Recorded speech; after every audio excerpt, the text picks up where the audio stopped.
Oke. Oke, baik. Oh, Ustaz dipersilakan, Kak. Iya. Assalamualaikum warahmatullahi wabarakatuh. Waalaikumsalam. Waalaikumsalam. Kita lagi orang mau mau- izin.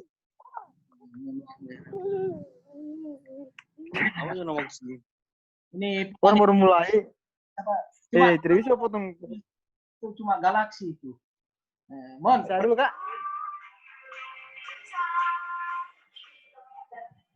Saya mulai, Kak. iya. Perkenalkan saja nama. Oh, siap. Cuma sekedar Baik. sambil menunggu yang lain ya, kan baru 4 orang juga. Iya.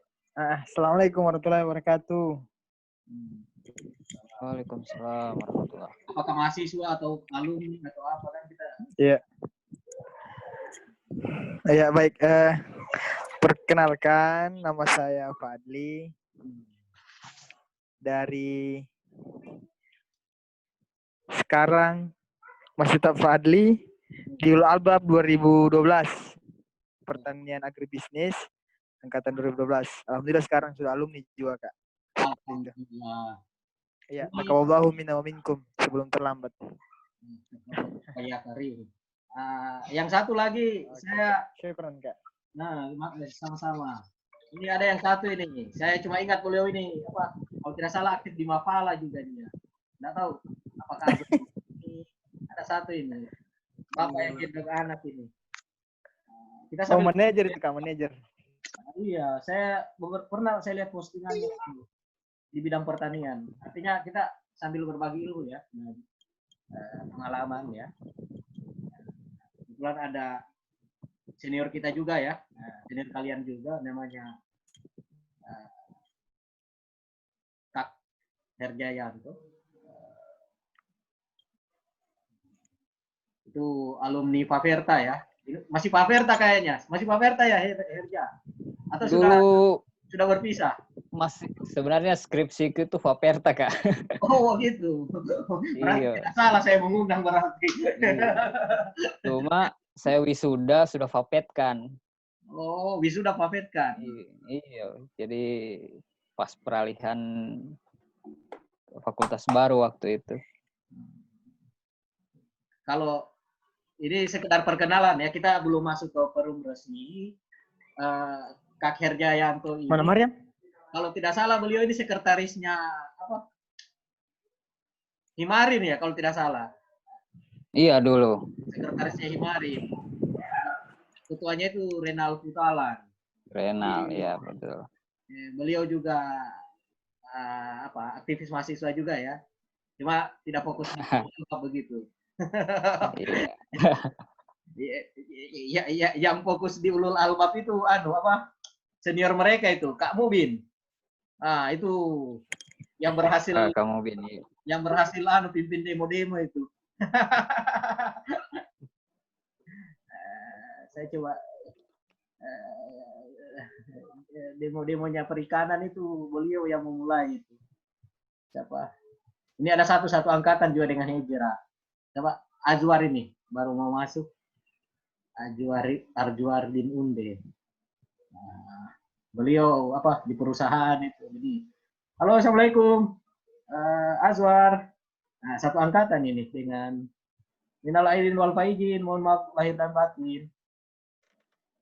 Nah, saya coba foto-foto ya untuk di share ke grup. Mungkin kawan-kawan kan sampai mereka tahu bahwa kegiatan sudah dimulai. Menunggu teman-teman yang lain ya. Coba share di grup. Ini ada beberapa grup ini, grupnya Ulul Albab, grupnya apa?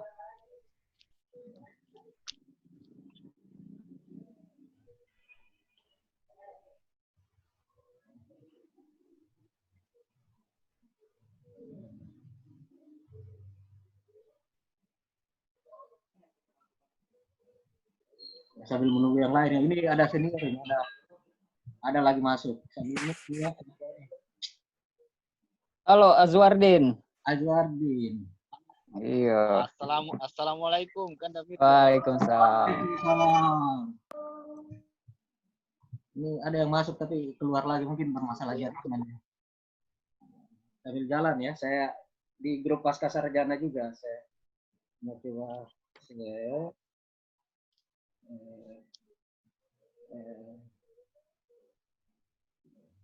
Menyampaikan bahwa kegiatan sudah dimulai, kegiatan sudah dibuka ya.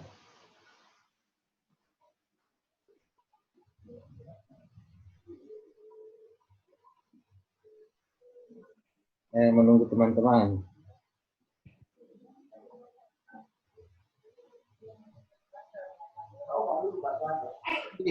Kalau Herja ini Kak Herja sekedar informasi, kalau di Tadulaku beliau itu junior ya, adik begitu. Tapi kalau di IPB beliau ini senior. Jadi beliau senior saya di IPB. Oh, luar kalau tidak salah dulu. Mana Herja? Sekedar informasi. Jadi ya sekarang ini beliau sedang apa? Sedang menyelesaikan program doktoral di IPB. Jadi sambil menunggu ya, saya coba. Rizky juga belum muncul ini. Jadi ini apa ya? Saya mencoba mengajak kita untuk reuni, tapi dengan sesuatu yang baru begitu, kemasannya beda. Ada sesuatu yang kita bicarakan tentang pertanian begitu. Jadi sebenarnya tapi teman-teman saja yang beda begitu. Putra belajar Putra.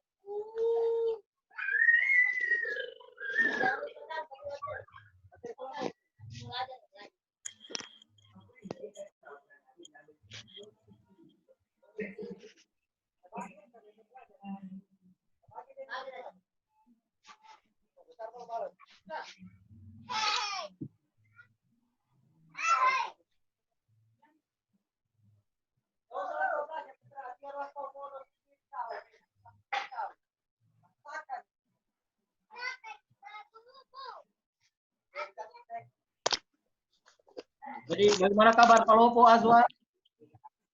Bagaimana? Alhamdulillah kabar baik Ganda. Oh begitu. Saya ini karena perkembangan Palopo kurang lebih saya tahu sedikit ya. Banyak sekali itu corona di Palopo itu. Jadi untuk sekarang Palopo tidak terlalu, yang banyak itu di Luwu Utara. Luwu Utara ya. Iya. Mungkin karena anus toh habis kegiatan itu di mana? Di Goa itu. Bukan itu kah penyebabnya? Karena isu di sebagian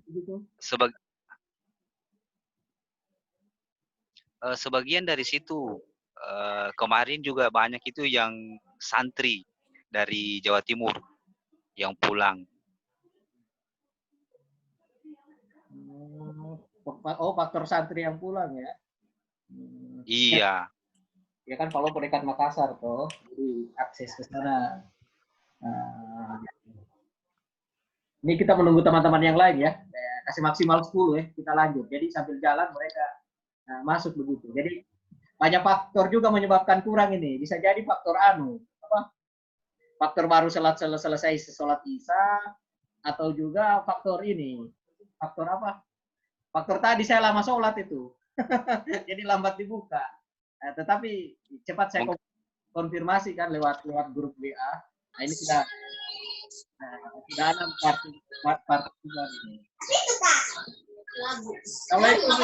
Mungkin teman-teman masih Waalaikumsalam warahmatullahi wabarakatuh. Masih mempersiapkan. Gimana ini? Om saya share linknya ya biar teman-teman langsung gabung. Iya, share. Ya. Kita reuni lintas generasi ini. Ada Azwadin Unde. Assalamualaikum. Waalaikumsalam. Bapaknya Age kareba nih Mangge. Alhamdulillah baju-baju. Iya leh. Baju-baju Mangge. Ini Mangge berubah jadi daeng ini. Berubah jadi daeng. Oh, iya. Berubah hilang logat kailinya. Iya, tidak ada logat kaili nah. Masih ada. Oh, dan Ariatan. Oh, Jangan pakai bahasa Kelly. Masalahnya ini beragam ini di Oh dalam ini. iya, roaming deh orang nih itulah. Kamu pakai bahasa Kelly. Kamu nunde. Aduh, terang sekali jidatku. Tunggu dulu, saya kasih mati dulu lampu di depan itu. Ini masuk lagi baru, akar hidroponik, propali.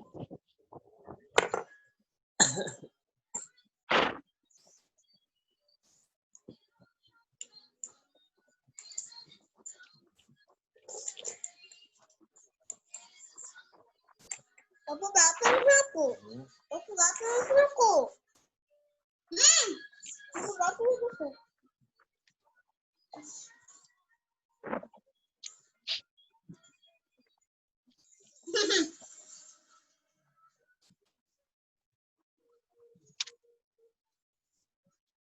Assalamualaikum, Bapak Miswanto. Waalaikumsalam. Ini masuk Ariski. Nah, masuk narasumber yang satu ini, Ariski.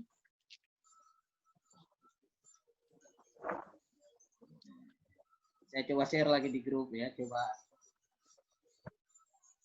Nah, kita ini sampai atar hidroponik Morowali. Wih, mantap ini. Oh, Saya lupa namanya, tapi pernah saya lihat di blog aku Bapak ini. Ini angkatan berapa? Tolong dikenalkan dulu namanya. Angkatan berapa? Assalamualaikum Ustaz. Indonesia yang go internasional itu. Oh, Ada campur lagu Jawanya juga. Jawa Ustaz Fadli, ya bicara lah. Versi campur Inggris nih. Jangan diam baik. Kita menunggu 3 lagi ya, kemudian kita lanjut ya. Kita tunggu 3. Bapak Atar ini, Bapak Atar.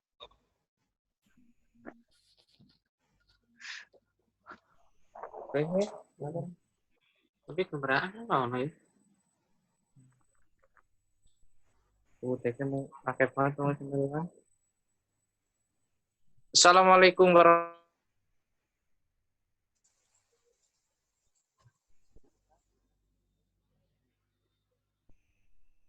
Sambil jalan ya.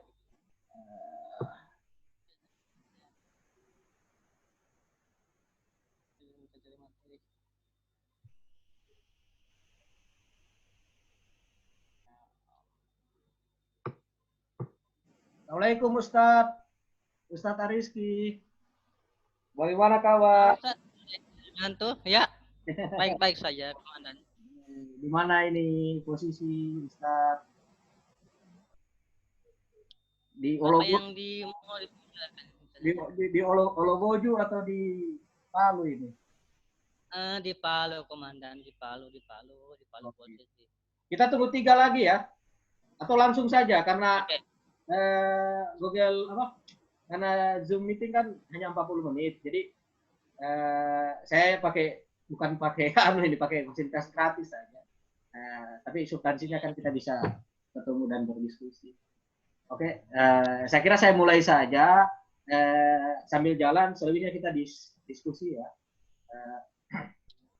Saya coba buka dulu. Bismillahirrahmanirrahim. Wabarakatuh. Rekan-rekan sekalian, alumni Fakultas Pertanian Universitas Tadulako, yang terhormat narasumber Bapak Muhammad Herjayanto. Pak Herjayanto ini adalah alumni Fakultas tahun 2008. Beliau juga aktivis mahasiswa. Kalau tidak salah pernah juga ikut SII di Ulul Albab. Pastilah pernah ikut SII di Ulul Albab. Cuma lebih fokus di Himarin. Beliau mahasiswa pasca sarjana IPB. Sementara studi program doktoral. Saya tidak tahu, sudah seminar ya? Herja? Belum, Kak. Oh, belum. Nah, dan sekarang beliau ini berdomisili di Tangerang, Jawa Barat. Beliau adalah seorang dosen, alhamdulillah ASN dosen di Fakultas Perikanan Universitas Sultan Ageng Tirtayasa. Kemudian yang kedua Bapak Ariski Lamboka, alumni pasca sarjana itu. Saya kira teman-teman juga sudah mendapati share di sosial media terkait kegiatan ini halal bihalal sekaligus webinar. Tetapi sebenarnya substansinya adalah reuni. Kita berbicara tentang pertanian di masa masa pandemi virus corona. Mulai dari masa pandeminya sampai sekarang sudah memasuki era baru ya, yang namanya new normal begitu. Jadi begitu kurang lebihnya. Mungkin narasumber atau partisipan sekalian mungkin agak sedikit kaget kenapa misalnya narasumbernya yang semula itu 6 atau 7 itu berubah menjadi 2. Saya kira ini persoalan teknis dan hal-hal yang lumrah terjadi di dalam forum-forum diskusi ya. Tiba-tiba salah satu nama narasumber mungkin ada kesibukan dan lain sebagainya sehingga tidak sempat hadir ya. Sehingga saya mau tidak mau harus tetap bagaimana caranya bisa kegiatan ini bisa terlaksana meskipun tidak seideal awal ya. Yang narasumbernya 7 jadi 2.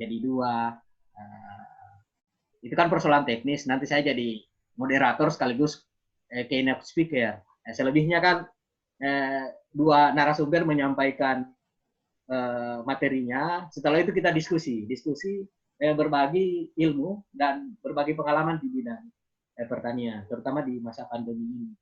Saya kira ada yang di sektor swasta ya, bekerja di perusahaan, ada juga seorang praktisi. Ada Pak Iqbal Buntaran, ini kan dia juga bekerja di salah satu perusahaan di bidang pertanian. Kemudian ada Azwaridin Unde, putra daerah Kaili yang pindah ke Tanaluyu ya. Dia juga di perusahaan benih. Oke, saya fokus saja ke masa pandemi. Ini cukup sebelum masuk ke Bapak Herja dan Bapak Aris Kilambok. Ya, kita berbicara tentang ketahanan pangan. Jadi isu sekarang terkait bagaimana ketahanan keluarga ya di bidang pangan. Kemudian bagaimana tetap sustain ya di era masa pandemi ini.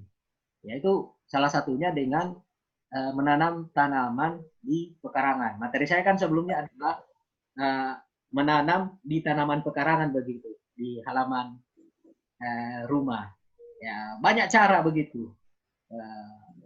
Ada namanya tekniknya vertikultur, tanaman dalam bentuk rak itu.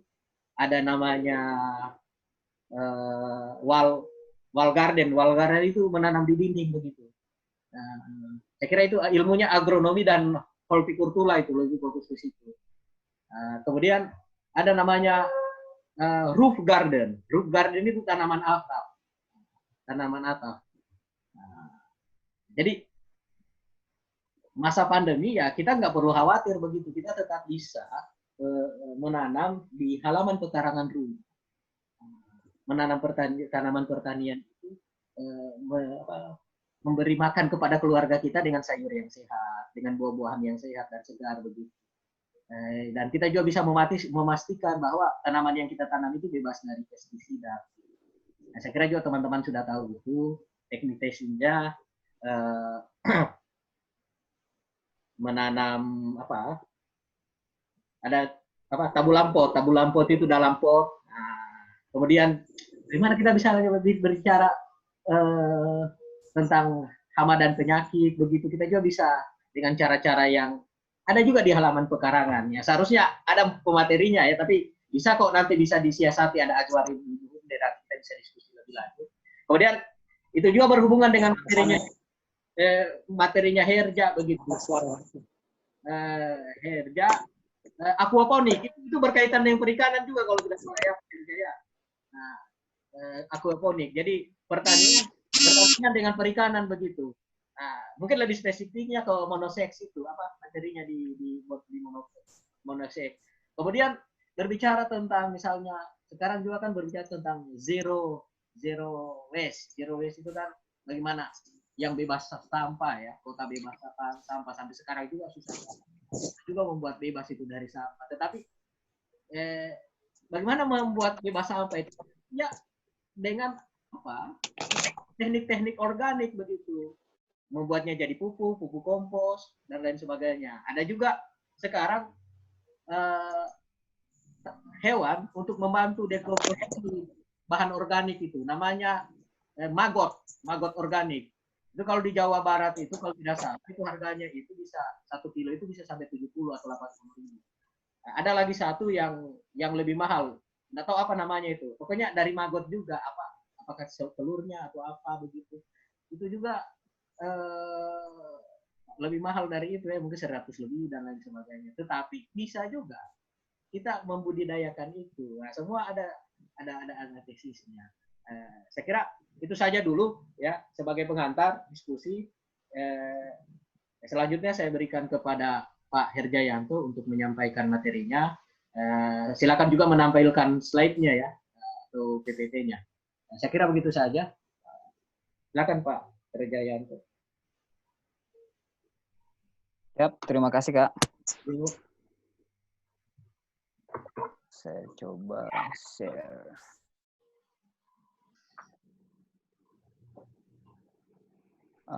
Kak, bisa diatur di pengaturan share screen di situ? Oke, sip. Mohon maaf, saya lupa ini. Oke. Sudah? Oke.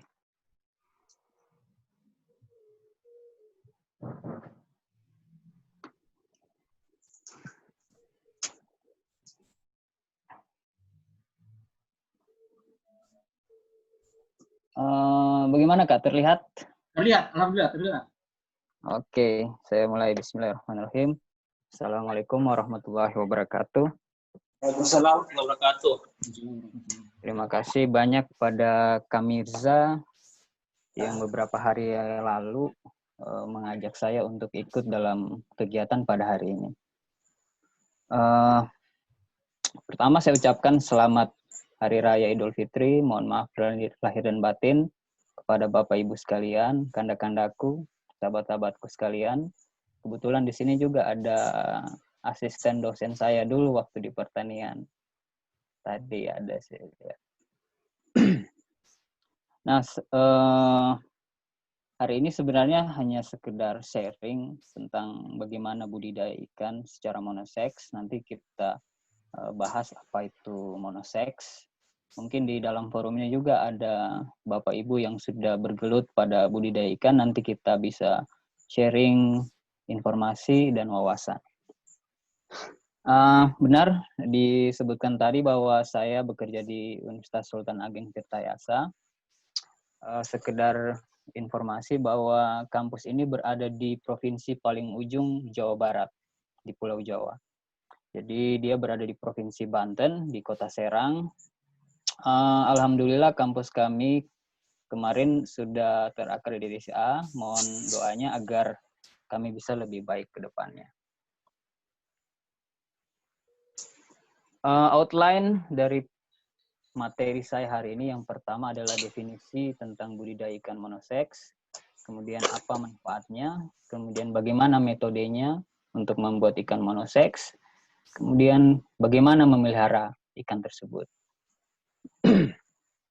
Nah, secara sederhana budidaya monoseks seperti tadi dikaitkan bahwa kita ingin efisien dalam memanfaatkan sumber daya. Nah, inilah salah satu tujuannya. Jadi kita hanya memelihara ikan jantan atau betina. Gitu. Jadi dalam satu kolam, satu akuarium, atau satu tambak, kita hanya memelihara jantan atau betina saja. Nah, tujuannya untuk mendapat keuntungan. Nah, mengapa seperti ini? Karena pada ikan itu terdapat dimorfisme seksual yang menyebabkan adanya perbedaan potensi dan nilai ekonomi antara ikan jantan dan ikan betina. Nah, apa tuh dimorfisme seksual pada ikan? Yang pertama adalah pada beberapa spesies ada ikan jantan yang lebih cepat tumbuh dibanding betina. Nah, diantaranya ada ikan lele, ada ikan nila gitu. Nah, analoginya tadi berkaitan dengan efisiensi, bahwa jika kita memelihara ikan jantan saja yang lebih cepat tumbuh dibanding betina, maka itu akan menghasilkan panen yang lebih baik dibandingkan jika kita memelihara campur gitu antara jantan dan betina. Kemudian pada beberapa kasus, sebagai contoh ikan nila, dia akan sangat mudah untuk kawin, untuk memijah, atau dalam istilah budidaya ikan itu memijah liar gitu. Jadi masih kecil dia sudah kawin. Nah, dampak buruknya adalah energi dari makanan yang kita berikan itu hanya lari ke reproduksi, bukan lari ke pertumbuhan ikan ini. Jadi kalau kita budidaya secara monoseks, ikan nila jantan saja itu akan lebih efisien. Kemudian dimorfisme seksual selanjutnya adalah ada beberapa spesies yang ikan betinanya lebih cepat tumbuh. Nah, seperti contoh ikan mas, kemudian ini ada ikan betok. Kalau di Sulawesi sebutannya ikan kosa atau ikan kesa. Nah, ini sebagai ikan konsumsi. Nah, selain itu ada pula dimorfisme seksual yang berkaitan dengan warna dan morfologi ikan, yaitu ada ikan jantan yang lebih indah ya, atau lebih cantik morfologinya dibandingkan ikan betina. Nah, ini tujuannya untuk sebagai ikan hias gitu. Sebagai contoh ikan pelangi, kita lihat siripnya seperti filamen yang lebih cantik dibandingkan ikan betina. Nah, ini menyebabkan harga jual si ikan jantannya lebih mahal atau lebih digemari dibandingkan ikan-ikan betina. Kemudian pada ikan cupang dan pada ikan gapi, inilah beberapa contoh yang dimaksud tadi dimorfisme seksual itu menyebabkan adanya perbedaan potensi dan nilai ekonomi pada ikan. Nah, ini yang kita coba manajemen dan kita coba lakukan budidaya tadi dalam sistem monoseks. Nah, untuk membuat monoseks culture, kita dapat melakukan yang pertama seleksi manual. Cara ini kurang efektif, kurang efisien karena kita memilih individu satu persatu. Ini sangat tidak aplikatif gitu. Karena dalam membutuhkan waktu yang lama. Kemudian cara yang selanjutnya adalah hibridisasi. Ini kita kawinkan silang juga membutuhkan waktu yang lama, tidak efisien. Seperti begitu pula dengan manipulasi kromosom. Jadi ini dikerjakan di balai-balai yang punya peralatan maju. Gitu. Jadi ini kurang aplikatif jika kita pakai di lapangan, gitu, di masyarakat pada umumnya. Nah, cara yang aplikatif yaitu kita melakukan pengerahan perkembangan kelamin atau kita sebut dalam hal ini seks reversal. Mengapa ikan bisa diarahkan perkembangan kelaminnya? Tidak seperti manusia begitu.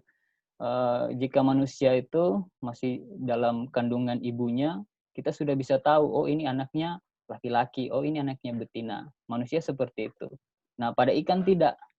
Jadi pada fase embrio kemudian larva, dia belum terbentuk apakah ini testis, apakah ini ovari nanti. Jadi meskipun secara cetak biru kromosom kelaminnya sudah terbentuk bahwa XX akan menjadi betina, XY akan menjadi jantan, namun secara fenotip itu masih bisa dimanipulasi, direkayasa. Kita arahkan, oh saya ingin nantinya jantan semua, kita tinggal rekayasa ke jantan. Saya ingin dia jadi betina semua, ya tinggal jadi betina gitu. Jadi pada saat fase embrio dan larva ini dia gonadnya belum definitif, kemudian ini fase labil yang jika kita berikan treatment di sini akan efektif mengarahkan perkembangan kelamin. Namun setelah gonadnya definitif, sudah kita tahu bahwa oh ini testis, ini ovari, kita berikan treatment tidak akan efektif pada saat gonadnya telah berdefinitif. Nah, ini bahan-bahan yang bisa kita pakai untuk kegiatan tadi, seks reversal, mengarahkan perkembangan kelamin ikan. Kita bisa gunakan yang sintetis, ada 17 alfa metil testosteron. Kita gunakan juga bahan-bahan yang punya kandungan fitoandrogen untuk mengarahkan dia ke jadi jantan gitu. Kita juga bisa gunakan ini krisin atau madu dan juga madu. Dia punya fungsi berkaitan dengan proses steroidogenesis sebagai aromatase inhibitor alami. Kemudian beberapa penelitian juga bisa menggunakan air kelapa.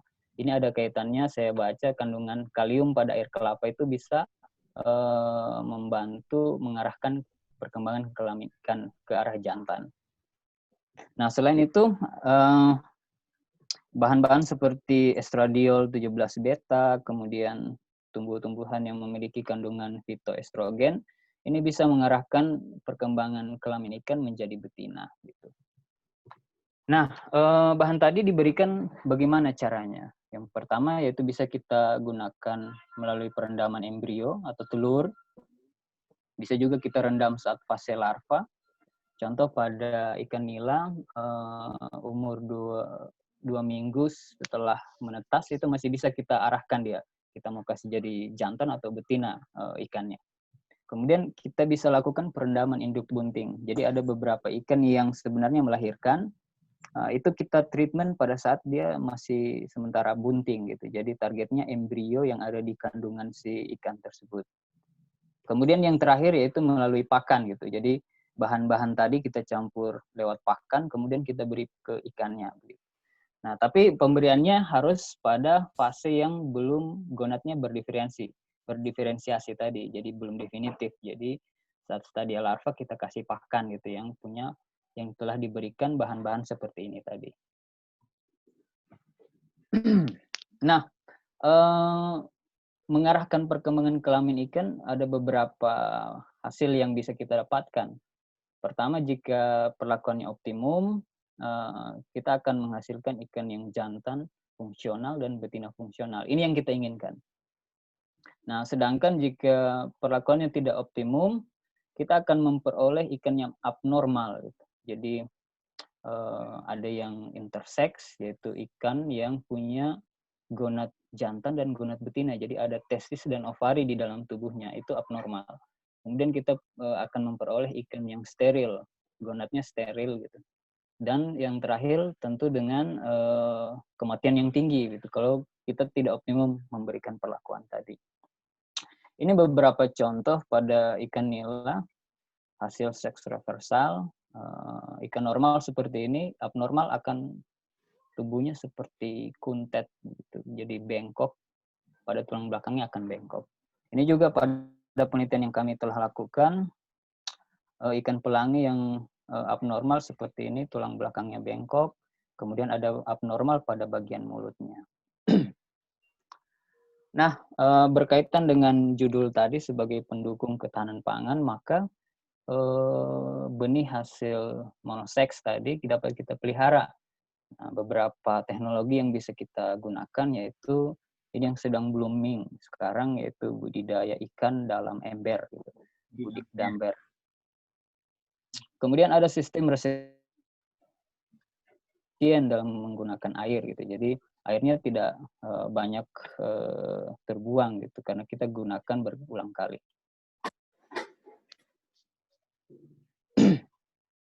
Kemudian ada teknologi biofloc gitu.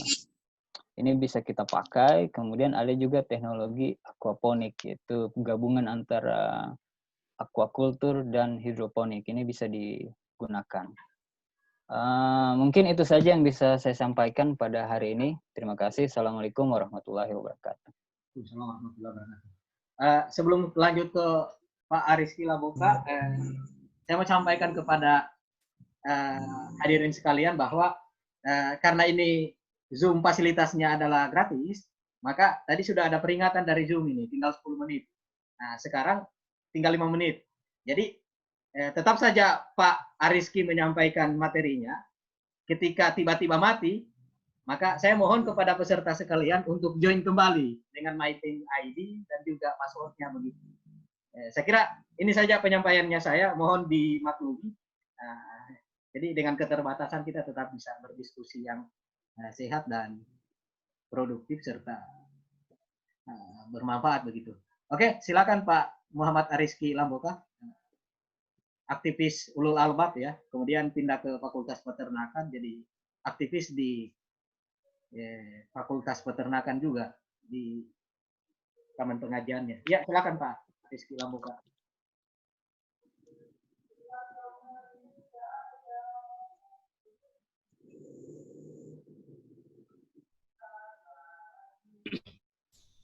Assalamualaikum warahmatullahi wabarakatuh. Yang saya hormati senior saya yang sempat hadir pada hari ini, meskipun kita lewat virtual saja komunikasinya begitu. Saya akan membawakan materi tentang sistem perkandangan pada ayam kampung saja, pada ayam kampung gitu. Saya buka dulu materi, tunggu sebentar ya.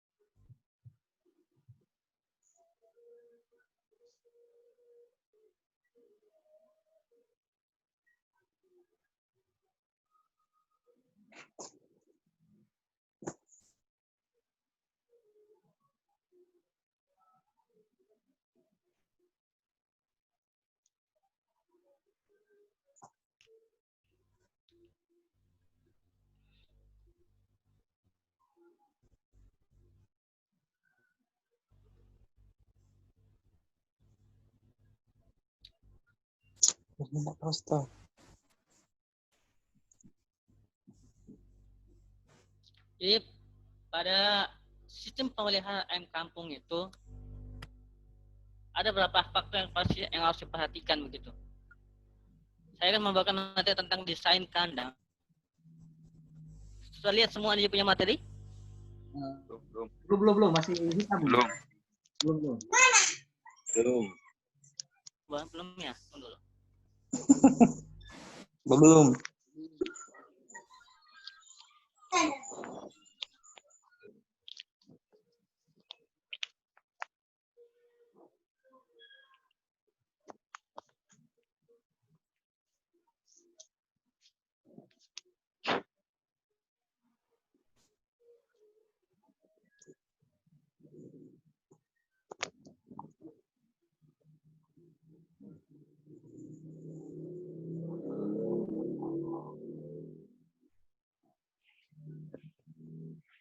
Materinya mana? Sabar. Lagi mencari beliau.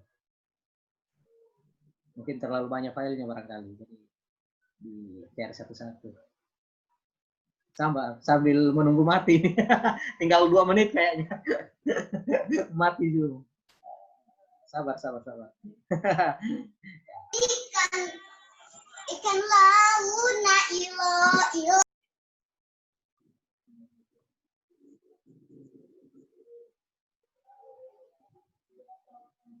Bertanya ku Azwar. Halo Jangan Kak Iqbal. begitu. Hai, Halo, assalamualaikum. Waalaikumsalam. Nanti Sorry. Dosen Papua ini. Ya. Dosen muda di Papua ya. Dosen. Sudah dilihat materinya? Yes, sudah. Sip, sudah. Wih, mantap. Ya, oke. Ya. Langsung saja ya.